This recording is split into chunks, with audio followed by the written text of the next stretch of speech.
राजकारण, समाजकारण, कोकणातील प्रत्येक घडामोड. सिंधुदुर्ग 24 तास आता नव्या रूपात. सिंधुदुर्ग संवाद, ताज्या घडामोडींसाठी आताच सबस्क्राइब करा. गेल्या काही महिन्यांपासून शेतकऱ्यांच्या विविध प्रश्नांसाठी करण्यात आलेल्या आंदोलनानंतर सरकारने देवगड तालुक्यातील शेतकऱ्यांना प्रति कलम 220 रुपये याप्रमाणे मदत जाहीर केली आहे. त्यानुसार सुमारे 6000 शेतकऱ्यांची यादीही तयार करण्यात आली आहे. मात्र गणेश चतुर्थीचा सण तोंडावर आला असताना ही मदत अद्याप शेतकऱ्यांच्या खात्यात जमा झालेली नाही. त्यामुळे सरकारने गणेश चतुर्थीपूर्वी जाहीर केलेली मदत शेतकऱ्यांच्या खात्यात जमा करावी अशी प्रमुख मागणी देवगड तालुका आंबा काजू बागायतदार संघटनेचे अध्यक्ष काका ढोके यांनी केली. बरेच दिवस पत्रकार परिषद घेऊन काही शेतकऱ्यांच्या ज्या व्यथा आहेत त्या मांडायचा चाललं होतं, परंतु योगायोगाने आज पत्रकार परिषद घेऊन त्या गोष्टी सांगायच्या आहेत. गेले काही महिने आम्ही आंदोलनं केली, त्याच्यानंतर या सरकारने जे भले तोंडाला पानं फुसली पण ते 22,000 रुपये शेतकऱ्यांना देऊ घातले होते, म्हणजेच प्रति कलम 220 रुपये. त्या शेतकऱ्यांची देवगडमधील 6000 शेतकऱ्यांची यादी सुद्धा तयार झालेली आहे. परंतु या सरकारला एवढंच सांगतो, गणपतीचा सण येतोय तोंडावरती, ज्या शेतकऱ्यांना त्या तो मोबदला मिळणार आहे तो निदान गणपतीच्या अगोदर तरी त्यांच्या खात्यामध्ये जमा करावा, तर त्याचा थोडाफार त्यांनाही लाभ होईल. त्याचप्रमाणे इन्शुरन्सचे जे पैसे होते, जे आम्ही स्वतःच्या खिशातले पैसे भरलेले होते शेतकऱ्यांनी, साधारण 22 करोड रुपये हा इन्शुरन्स कंपनीला पैसे जमा झाले होते. त्याच्यात केंद्र सरकारचे एक हिस्सा होता, राज्य सरकारचा होता आणि शेतकऱ्यांचा. देवगडमध्ये बापरडा सर्कलला 1ही रुपया मिळाला नाही. त्याचप्रमाणे देवगड सर्कलला सुद्धा 1 रुपया मिळाला नाही. पडेल जे सर्कल आहे त्या सर्कलला तुटपुंजी मदत मिळाली. मेडगाव सर्कलला तुटपुंजी मदत मिळाली. शिरगाव सर्कलला काही प्रमाणात भेटले, फणसगाव सर्कलला मिळालेत. परंतु ही रक्कम जी आहे ही साधारण 2 करोड 65 ते 70 लाखापर्यंत अंदाजे रक्कम दिली गेली.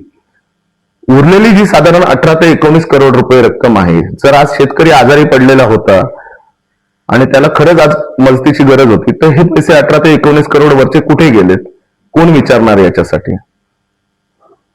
लोकप्रतिनिधी म्हणून स्थानिक संस्थांवरती ज्या लोक निवडून दिले शेतकऱ्यांनी, उदाहरणार्थ पंचायत समितीवरती गेलेत, पंचायत समितीचे जे सभापती सन्माननीय गणेश राणे जे आहेत, कुठलं शेतकऱ्यांचं आंदोलन झालं की दुसऱ्या दिवशी पत्रकारांना समोर जाऊन सांगतात की हे विरोधकांचं आंदोलन आहे. मी त्यांना विचारू इच्छितो, एक राणे साहेब, गणेश राणे साहेब, नेहमी तुम्ही शेतकऱ्यांना विरोधक नव्हता. तुमच्याच सर्कलमध्ये, बापरडा सर्कलमध्ये शेतकऱ्यांना 1ही रुपया इन्शुरन्सचा मिळाला नाही. त्याच्यासाठी तुम्ही आवाज उठवलात का किंवा सांगितलं का? त्याच्यासाठी कोणते प्रयत्न केलेत? तर नाही. त्याचप्रमाणे आत्ताच 2 दिवसापूर्वी ओगले साहेबांनी एक पत्रकार परिषद घेतली आणि त्यांचा हट्टाच काय की आम्हाला पण पेन्शन मिळावी. अरे, तुम्हाला पेन्शन मिळावी तर शेतकऱ्यांसाठी तुम्ही कुठला एखादा ठराव घेतलात का? तुम्हाला पेन्शन हवी म्हणून तुम्ही ठराव घेता की आम्हाला पेन्शन हवी. कोणी तुम्हाला खुर्च्या गरम करायला तिकडे बसायला सांगितलं? तुम्हाला जर जमत नसेल ना तर तुम्ही राजीनामा द्या. तुम्ही शेतकऱ्यांच्या जीवावरती निवडून तिकडे जाऊन बसलात आणि शेतकऱ्यांच्या हिताचा एक तरी ठराव त्या पंचायत समितीमध्ये तुम्ही घेतलात असं जाहीररित्या सांगा. लोक मूर्ख नाही आहेत. तुम्ही सांगता आम्ही 4-4, 5-5 टर्म तिकडे गेलोत म्हणजे आम्हाला काहीतरी मिळालं पाहिजे. तुम्ही 4-4, 5-5 टर्म गेलात म्हणजे 20-20, 25 वर्ष आज तिकडे काम करताय. अरे द्या ना, शेतकऱ्याच्या दुसऱ्या मुलाला संधी द्या, काही फरक पडत नाही.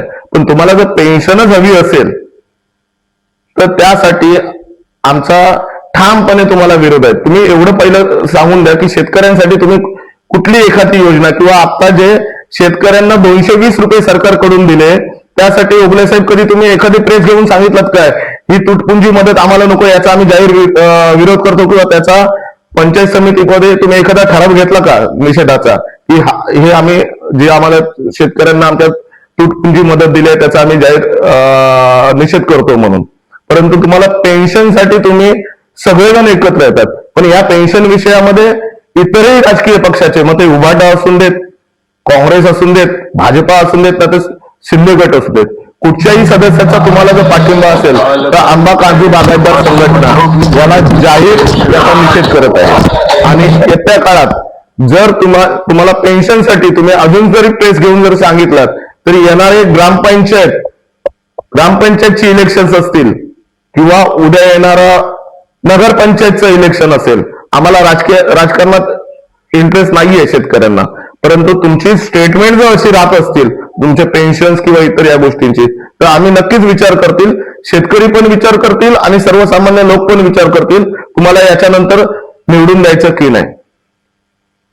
दुसरी एक विनंती करतो पालकमंत्री साहेबांना की इन्शुरन्सचे जे पैसे आहेत ते पैसे शेतकऱ्यांना जास्तीत जास्त सर्व सर्कलमध्ये या टायमिंगला मिळावेत यासाठी आपण प्रयत्न करावेत.